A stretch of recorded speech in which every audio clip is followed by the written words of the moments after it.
कहा है।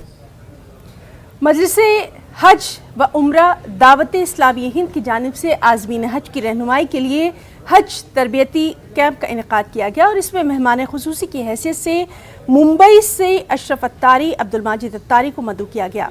इस हज और उम्रा तरबियती इज्तिमा में एहराम बांधने का तरीक़ा, हज उम्रा की नियत, उम्रा का तरीक़ा, हज का तरीक़ा, मदीना मुनव्वरा की हाज़री के आदाब के अलावा दीगर ज़रूरी मालूमात फराहम की गई। इसके अलावा इसी मुकाम पर अय्याम हज के पुरबहार मौसम में मनासिक हज की अदायगी का मुकम्मल तरीक़ा और शरई मसाइल, दुआएँ, ज़ियारत से मुतालिक तरबियत का सिलसिला और दीगर अहम उमूर के बारे में तफसीली मालूमात फराहम की गई।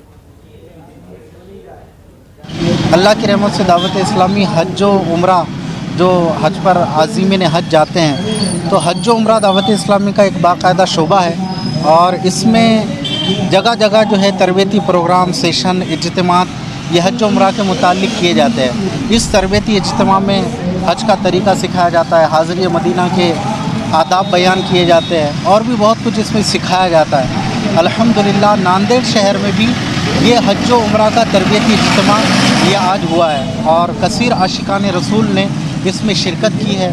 आप तमाम से मेरी गुजारिश है कि आप जहाँ भी रहें, दावत इस्लामी जब भी ये इस तरह के इज्तिमात का इनेकाद करें, आप इसमें ज़रूर शरीक रहें, दावत इस्लामी का साथ दीजिए।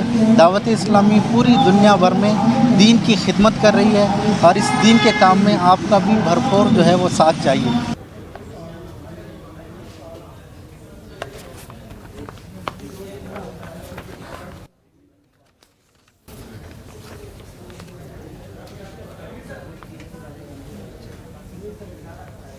पाकिस्तान के शहर कराची के कुरंगी